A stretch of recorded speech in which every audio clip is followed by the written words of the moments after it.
Alright, we're welcome back. We're in the car again, as usual, when I do these.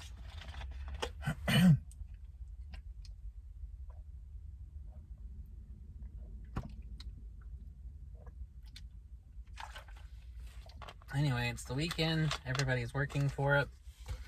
It's Saturday, October the 16th, 2021, and this is my video message from my friend Lilla, a friend of mine who lives around and around the world while I'm lying and lonely.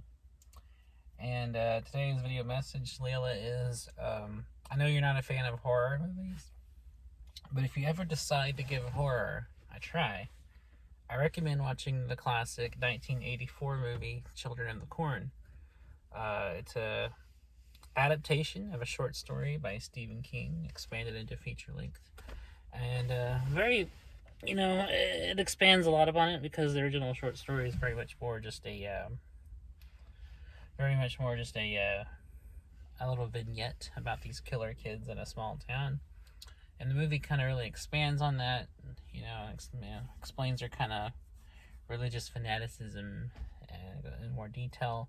And it's about a couple who get lost. They're driving through Nebraska, and they come into this small town that's like a ghost town. And there's like cars and stuff there, but everybody's gone.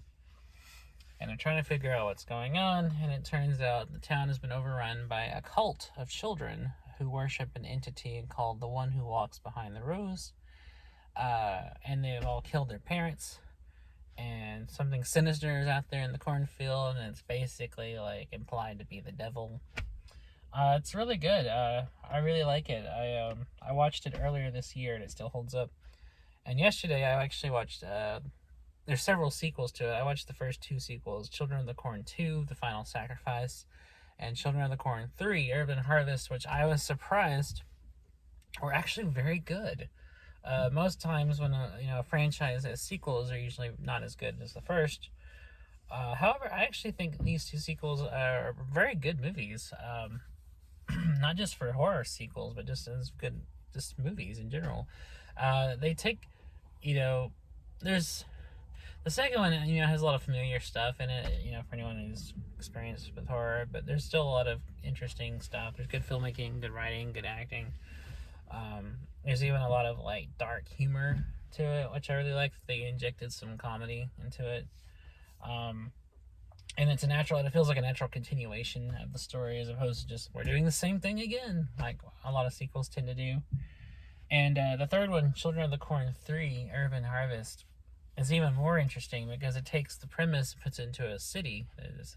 It's set in Chicago, and it's about how two kids from the town of Nebraska are adopted by a couple in Chicago, and one of them is like this nefarious little fucker that's like trying to start his own little cult to take over the world, basically. And he gets all the kids in school on his side against the teachers and the principal, and kills his adopted parents. And the other one is actually a sympathetic, he's a good guy. He's very much like, he's kind of, just kind of thrown in a situation, and it's not really his fault. And he is kind of going along with this unwillingly. He's not really into the cult thing. He doesn't want to be part of it. He just happens to be, related through adoption to the nefarious one who's trying to start the cult. And so, the other one becomes kind of the hero of the movie, and the one that's trying to, he actually plants a little cornfield in in an abandoned lot behind the house of the parents, and basically starts his little operation to get kids of the world on his side.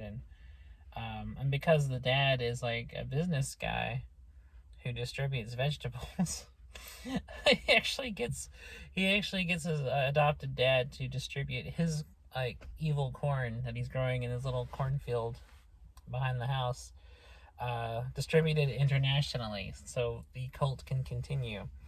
And it's fun. It's a B movie, but it's the best kind of B movie. It's a B movie that actually has a really good budget. It actually has really good special effects. It has good writing. The characters actually feel like real characters. They don't feel just like cookie cutter horror movie stereotype characters. It's very good. I'm looking forward to watching the other Children of the Corn sequels. I don't know how good they're going to be, but Children of the Corn 2 and Children of the Corn 3 are actually very good sequels. And this franchise seems to have a lot of promise. And, excuse me while I throw this little thing poking me out the window. Can you see it? This thing was poking my leg. I want to toss it out real quick. Anyway, sorry. I had to, like, it was still stuck in my shoe from the other day when I was in Texas. So anyway, I really like this song. I'm planning on watching the other sequels, because I know there's a few more in the Children of the Corn franchise. I'm sure it's all downhill from here. I'm sure the rest of them suck, because, I mean, even franchises with good sequels don't stay good. I mean, you look at all the big horror franchises, like Nightmare on Elm Street. The first Nightmare on Elm Street is a classic. Fantastic movie, holds up to this day. Nightmare 2 is good. Nightmare on Elm Street 2 is actually a really good movie. 3, also pretty good. 4, it's okay. 5 is unwatchable. But then it bounces back with a new Nightmare. So it's very uneven. Halloween's the same way. The first Halloween's one of my favorite films of all time. It's like in my top 10 favorite films list. Like, if you asked me to name my top 10 favorite movies ever, Halloween would be on the list. So, naturally, it's a classic. Halloween 2, yeah, it's okay. It's a little boring, a little slow.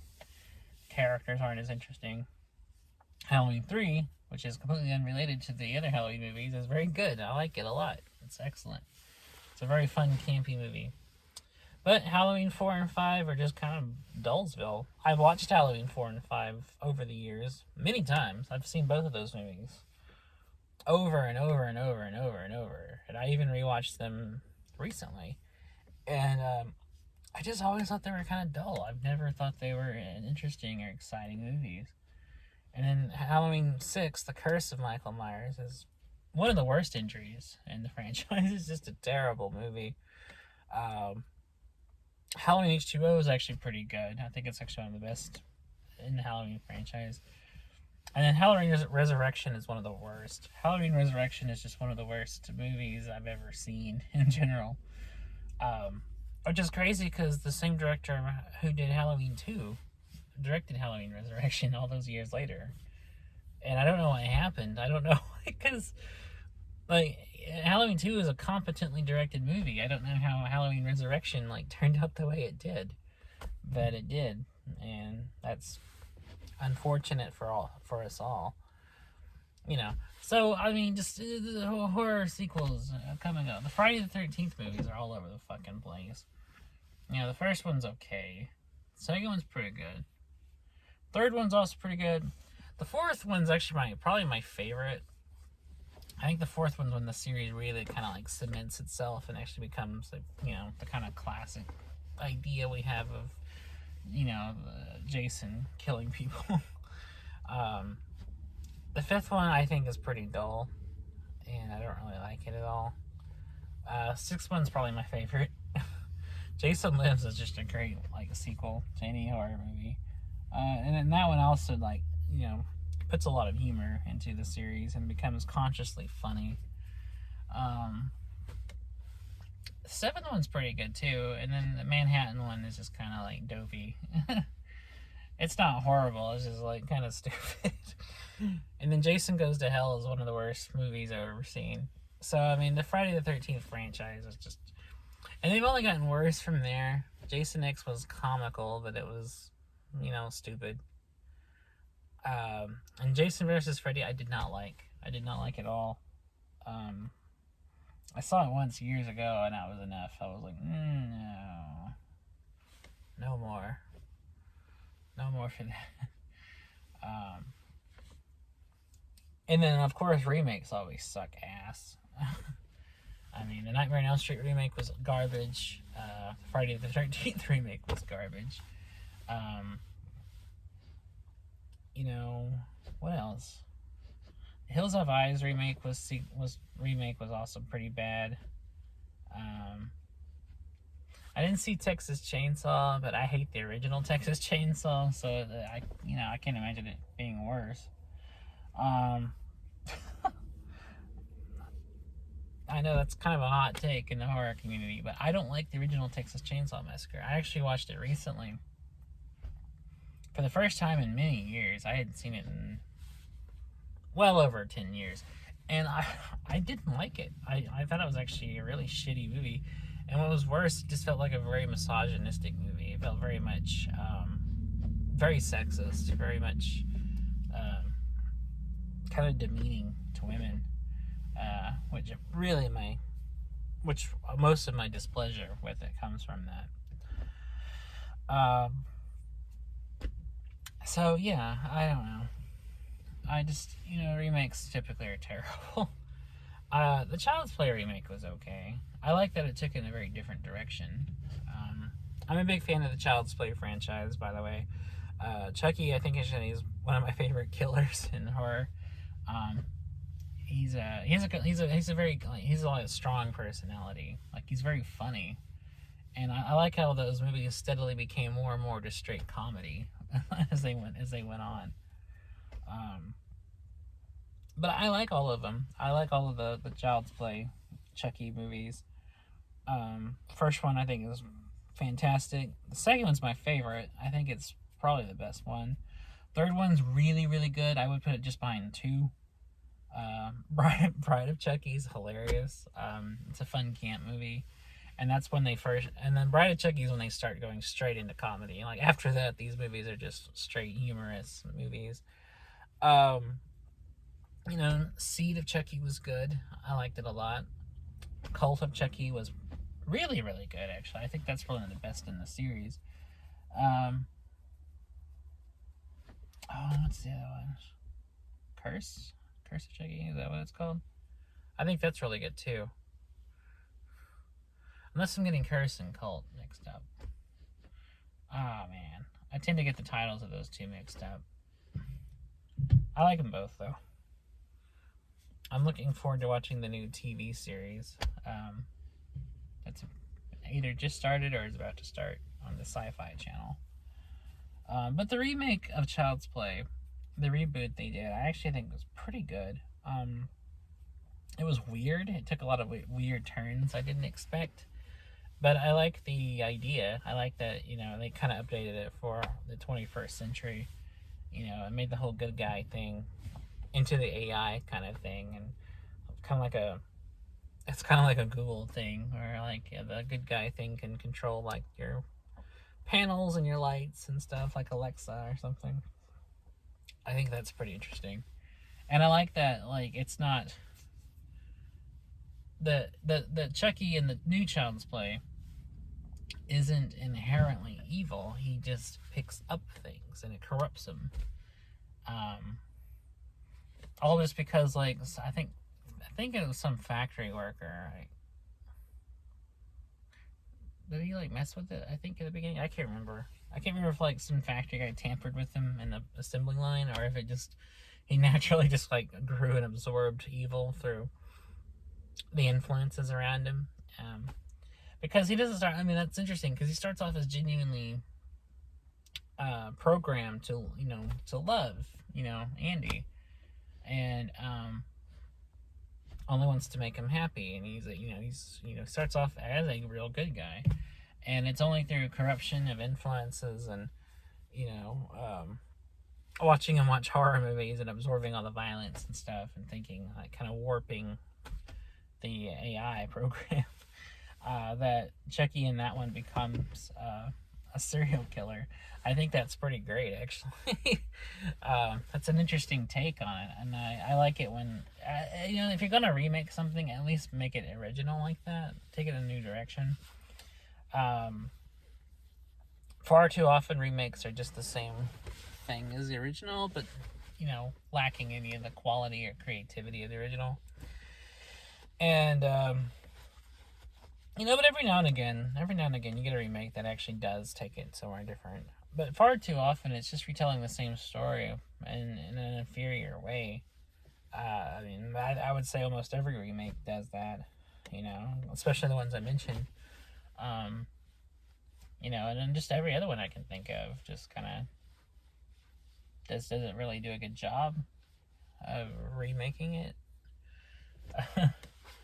um, Even in non-horror remakes, like, for example, a movie that isn't a horror movie but had a remake, like an example, like Sabrina. Sabrina is a great movie. I love that movie. It's a fantastic movie. I think it's one of the best films of the 1950s.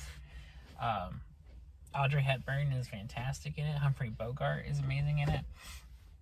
And then they made one in the 90s, and it's just the same thing, but just, it's not bad. It's just like, what's the point? Like, why are you remaking this? Like, it felt like they remade it simply to just do it again, but in the 90s. Like, so I don't understand why they remade Sabrina. When the first Sabrina is just, it's a timeless classic. It's a great movie. And I kind of want to watch it again now. I haven't seen it in a while. It's been a few years since I watched it. Or just anything else. I think if you're going to remake a movie, I think you should either like take movies that were bad and make them good, or else only do it if you have something really original you want to say with it, like something you really out of left field that's a complete spin on the story. Then remake something. A great example of that is The Thing from Another World from the 50s that was directed by Howard Hawks. And then John Carpenter's The Thing, which is a completely different take on it. A very different movie, but it's a remake. John Carpenter's The Thing is a remake of The Thing from Another World, and it's a very different movie, and a much better movie. I would say it's one of the few times a remake was much better than the original version of a story. And The Thing is one of my favorite movies. Like, it's up there with Halloween. It's a great film. And so David Cronenberg's The Fly, which was a very interesting remake of another B movie from the 50s, which is very different and very good though, and much better. So I mean, something about the 80s. There were a lot of remakes in the 80s. I'm just now realizing. But the remakes in the 80s, I think, actually improved a lot of the same stuff they were remaking from the 50s.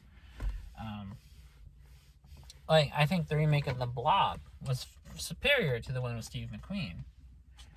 I mean, the Steve McQueen one's just boring. But the one in the 80s that was written by Frank Darabont, great movie. That's a fun movie. It's very fast-paced. It's action-packed. I like that The Blob adapts to its environment. And it looks weird and gross and unnatural, and it sucks all these people in. And it's so fun.